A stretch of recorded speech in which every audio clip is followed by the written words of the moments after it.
नमस्कार प्यारे बच्चों। आज कक्षा 12वीं के अंतराल पुस्तक का पाठ 3 बिस्कोहर की माटी की चर्चा करेंगे हम। प्रस्तुत पाठ बिस्कोहर की माटी विश्वनाथ त्रिपाठी की आत्मकथा नंगा तलाई का गांव का एक अंश है। आत्मकथात्मक शैली में लिखा गया यह पाठ अपनी अभिव्यंजना में अत्यंत रोचक और पठनीय है। लेखक ने उम्र के कई पड़ाव पार करने के बाद अपने जीवन में माँ, गांव और आसपास के प्राकृतिक परिवेश का वर्णन करते हुए ग्रामीण जीवन शैली, लोक कथाओं, लोक मान्यताओं को पाठक तक पहुंचाने की कोशिश की है। गांव शहर की तरह सुविधा युक्त नहीं होते, बल्कि प्रकृति पर अधिक निर्भर रहते हैं। इस निर्भरता का दूसरा पक्ष प्राकृतिक सौंदर्य भी है, जिसे लेखक ने बड़े मनोयोग से जिया और प्रस्तुत किया है। एक तरफ प्राकृतिक संपदा के रूप में अकाल के वक्त खाई जाने वाली कमल ककड़ी का वर्णन है, तो दूसरी ओर प्राकृतिक विपदा, बाढ़ से बदहाल गांव की तकलीफों का जिक्र है। कमल कोइया हर सिंगार के साथ साथ तोरी, लौकी, भिंडी, भटकटैया, इमली, कदम आदि के फूलों का वर्णन कर लेखक ने ग्रामीण प्राकृतिक सुषमा और संपदा को दिखाया है। तो डोडाह, मजगिदवा, धामिन, घोवन, घोर, कड़ाइच आदि सांपों, वृक्षों आदि के वर्णन द्वारा भय मिश्रित वातावरण का भी निर्माण किया है। ग्रामीण जीवन में शहरी दवाइयों की जगह प्रकृति से प्राप्त फूल, पत्तियों के प्रयोग भी आम हैं, जिसे लेखक ने रेखांकित किया है। पूरी कथा के केंद्र में है बिस्गोहर, जो लेखक का गांव है, और एक पात्र विश्वनाथ, जो लेखक स्वयं विश्वनाथ है। गर्मी, वर्षा और शरद ऋतु में गांव में होने वाली दिक्कतों का भी लेखक के मन पर प्रभाव पड़ा है, जिसका उल्लेख इस रचना में भी दिखाई पड़ता है। 10 वर्ष की उम्र में करीब 10 वर्ष बड़ी स्त्री को देखकर मन में उठे बसे भावों, संवेगों के अमिट प्रभाव व उसकी मार्मिक प्रस्तुति के बीच संवादों की यथावत आंचलिक प्रस्तुति, अनुभव की सत्यता और नैसर्गिकता की द्योतक है। पूरी रचना में लेखक ने अपने देखे भोगे यथार्थ को प्राकृतिक सौंदर्य के साथ प्रस्तुत किया है। लेखक की शैली अपने आप में अनूठी और बिल्कुल नई है। तो ये इसका परिचय हुआ। अब इस प्रस्तुत पाठ में उनकी जो सारांश है उस पर हम देखते हैं उन्होंने क्या क्या लिखा है। इसमें बिस्कोहर की घाटी का सारांश में प्रस्तुत पाठ में लेखक अपने गांव तथा वहां के प्राकृतिक परिवेश, ग्रामीण जीवन शैली, गांवों में प्रचलित घरेलू उपचार तथा अपनी मां से जुड़ी यादों का वर्णन करता है। कोइया एक प्रकार का जल पुष्प है। इसे कुमुद और कोका बेली भी कहते हैं। शरद ऋतु में जहां भी पानी एकत्रित होता है, कोइया फूल उग जाता है। शरद की चांदनी में कोइया की पत्तियां तथा उजली चांदनी एक सी लगती है। इस पुष्प की गंध अत्यंत मादक होती है। तो कोइया पुष्प के बारे में इन्होंने बताया। इसके अलावा उन्होंने लेखक के अनुसार बच्चे का मां के से संबंध भी अद्भुत होता है। बच्चा जन्म लेते ही मां के दूध को भोजन रूप में ग्रहण करता है। नवजात शिशु के लिए दूध अमृत के समान है। बच्चा मां से सिर्फ दूध ही ग्रहण नहीं करता, उससे संस्कार भी ग्रहण करता है, जो उसके चरित्र और व्यक्तित्व निर्माण में सहायक होता है। यानी मां से उसका अटैचमेंट इतना होता है कि वो दूध ही नहीं, उससे संस्कार ग्रहण कर रहा है। आगे कहते हैं, बच्चा सुबकता है, रोता है, मां को मारता है, मां भी कभी कभी मारती है, फिर भी बच्चा मां से चिपटा रहता है। बच्चा मां के पेट से गंध स्पर्श भोगता है। बच्चा दांत निकलने पर टीसता है, अर्थात हर चीज को दांत से काटता है। तो बच्चा और मां के साथ कितना घनिष्ठ संबंध लेखक ने दिखाया है यहाँ पर। आगे वो कहते हैं, चांदनी रात में खटिया पर बैठकर जब माँ बच्चे को दूध पिलाती है, तब बच्चा दूध के साथ साथ चांदनी के आनंद को महसूस करता है। अर्थात कहने का अर्थ है उसका कि चांदनी माँ के समान स्नेह, आनंद तथा ममता देती है। माँ से लिपटकर बच्चे का दूध पीना जड़ से चेतन होना, यानी कि मानव जन्म लेने की सार्थकता है इसमें। इसके आगे लेखक कहता है, विश्वनाथ अभी माँ का दूध पीता था कि उसके छोटे भाई का जन्म हो गया। माँ के दूध पर छोटे भाई का अधिकार हो गया। विश्वनाथ का दूध छूट गया। विश्वनाथ को उनके 3 साल होने तक पड़ोस की केसरिन दाई ने पाला। माँ का स्थान दाई ने ले लिया। यह विश्वनाथ पर अत्याचार हुआ।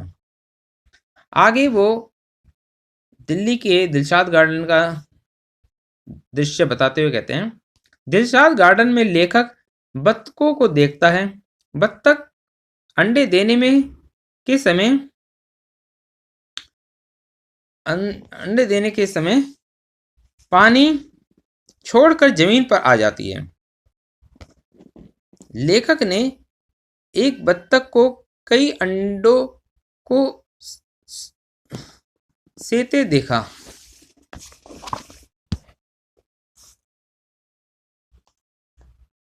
लेखक को बत्तख माँ तथा मानव शिशु माँ ने कई समानता दिखाई। ये क्वेश्चन इंपॉर्टेंट हो सकता है, ये बहुत इंपॉर्टेंट क्वेश्चन बनता है। जिस प्रकार बत्तख पंख फैलाकर अंडों को दुनिया की नजरों से बचाकर रखती है, अपनी पैनी चोंच से सतर्कता से, कोमलता से अपने पंखों को के अंदर छुपा कर रखती है, हमेशा निगाह कौवे की ताक पर रहती है, उसी प्रकार मानव शिशु माँ भी अपने बच्चे को दुनिया की नजर से बचाती है। उन पर आने वाली मुसीबत को भाप कर उनकी रक्षा करती है। यानी कि माँ और बत्तख में समानता क्या दिखाएगी? जिस प्रकार बत्तख जो है अपने अंडों में जो उसके बच्चे होते हैं उनको संभाल के रखती है, ठीक है, ऐसे ही जो माँ है वो भी अपने बच्चों को हर मुसीबत से बचाती है। आगे कहते हैं, गर्मी की दोपहर में लेखक घर से चुपचाप बाहर निकल जाता था। लू लगने पर माँ धोती या कमीज से गांठ लगाकर प्याज बांध देती है। लू लगने पर कच्चे आम का पन्ना पिया जाता है। आम को भूनकर या उबालकर गुड़ या चीनी भी उसका शरबत पिया जाता है। इसे देह में लेपा जाता है, नहाया जाता है, उससे इसे धोया जाता है। यानी गर्मी में जो उपाय हैं वो क्या क्या किए जाते हैं गांव में, वो ये सब बताया गया इसके अंदर। विशोगर में बरसात आने से पहले बादल ऐसे गिरते हैं कि दिन में ही अंधेरा हो जाता है।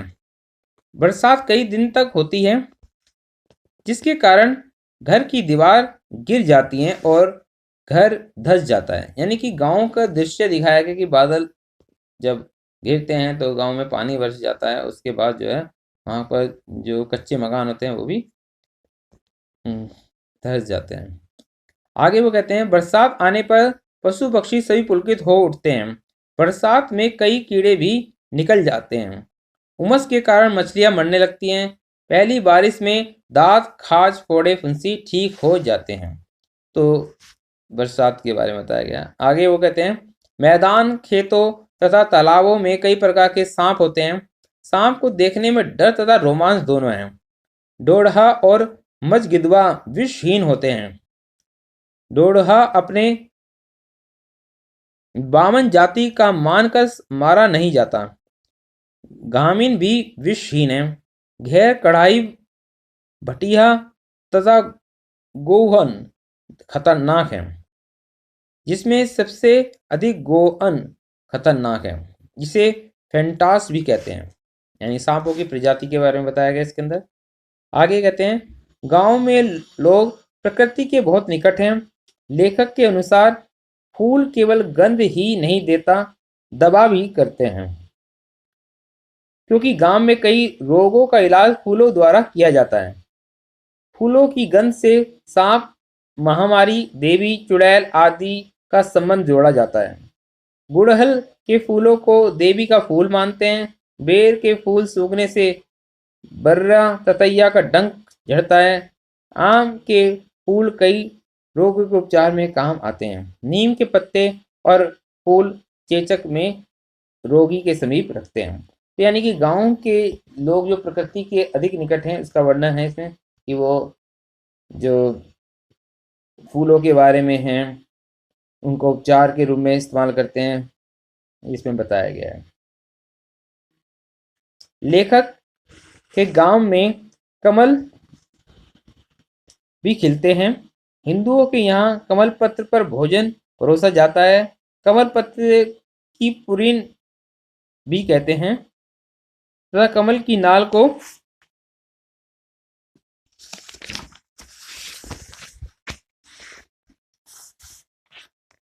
भसीन कहते हैं। कमल ककड़ी केवल बिक्री के लिए प्रयोग की जाती है। गट्टा कमल बीज खाया जाता है। आगे वो बताते हुए कहते हैं, अपने एक रिश्तेदार के घर लेखक ने एक रूपवती अपनी उम्र की से बड़ी औरत को देखा जिसकी सुंदरता लेखक के हृदय में बस गई। लेखक को प्रकृति के समान ही वह औरत आकर्षक लगी। प्रकृति के समस्त दृश्य, चुई की लता, चांदनी की छटा, फूलों की खुशबू में उन्हें वही औरत नजर आने लगी। लेखक को लगा सुंदर प्रकृति नारी के सजीव रूप में आ गई है। तो यानी कि यहाँ पर प्रकृति का नारी के साथ समानता की गई है। आगे वो कहते हैं, लेखक जिस औरत को देखकर समस्त प्रकृति के सौंदर्य को भूल गया, उससे अपनी भावना का इजहार ना कर सका।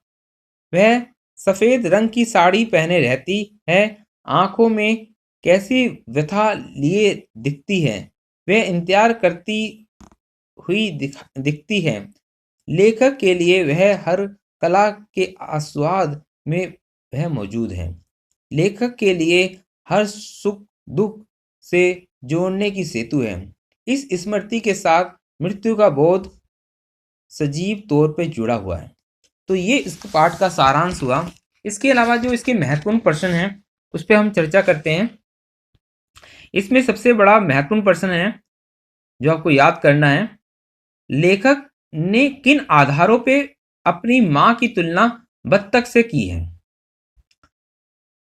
इसमें आप उत्तर में लिख सकते हो, लेखक ने बत्तख मां और मानव शिशु मां की तुलना करते हुए कई पक्ष सामने रखे हैं। लेखक को दोनों में कई समानता दिखती है। पहला, खतरों से बचाना। जिस प्रकार बत्तख अपने पंख को फैलाकर अंडे को दुनिया की नजरों से बचाकर रखती है, उसी प्रकार मानव मां भी अपने बच्चों की ढाल बनकर उन्हें दुनिया के खतरों से बचाती है। दूसरा, सतर्कता और कोमलता से देख रेख। जैसे बत्तख मां अपनी पैनी चोंच से सतर्कता बरतते हुए कोमलता से अंडों को अपने पंखों के अंदर छुपाती है, उसी प्रकार मानव मां भी बच्चों को डांटते मारते समय ध्यान रखती है कि शिशु को कोई नुकसान न पहुंचे। तीसरा, आने वाले खतरे को भांपना। बत्तख मां की निगाहें सदैव कौवे की ताक पर रहती हैं। मानव मां भी बच्चे पर आने वाले संभावित खतरे को भांप लेती है। तो ये 3 अंतर बताए हैं, ठीक है, तुलना की गई है दोनों में। अगला क्वेश्चन है, लेखक की प्रकृति नारी और सौंदर्य संबंधी मान्यताओं का वर्णन कीजिए। लेखक के लिए प्रकृति क्या है? लेखक के लिए प्रकृति, लेखक का प्रकृति से गहरा लगाव था। उसे प्रकृति के कई दृश्य अनुपम एवं हृदयग्राही लगते हैं। प्रकृति उसके लिए सौंदर्य का पर्याय थी, यानी प्रकृति उसके दिल में छाई हुई है। लेखक की दृष्टि में नारी लेखक ने अपने गांव में एक रूपवती नारी देखी जिसकी सुंदरता लेखक के हृदय में बस गई। वह भी लेखक को सौंदर्य की प्रतिमूर्ति लगी। प्रकृति और नारी में समानता। सौंदर्य की समानता होने के कारण लेखक को लगा जैसे प्रकृति नारी का सजीव रूप लेकर उसके समक्ष आ गई। प्रकृति के समस्त दृश्यों में जूही की लता, चांदनी की छटा, फूलों की खुशबू आदि में उसे नारी के सौंदर्य का आभास होता था। सौंदर्य के समान धर्म होने के कारण लेखक को प्रकृति और नारी एक आकार होते हुए दिखे। तो यहाँ पर आपका ये पाठ समाप्त होता है। इसमें जो महत्वपूर्ण प्रश्न थे और इसकी समरी थी वो आपको मैंने बताई। आशा है कि आपको पसंद आई होगी।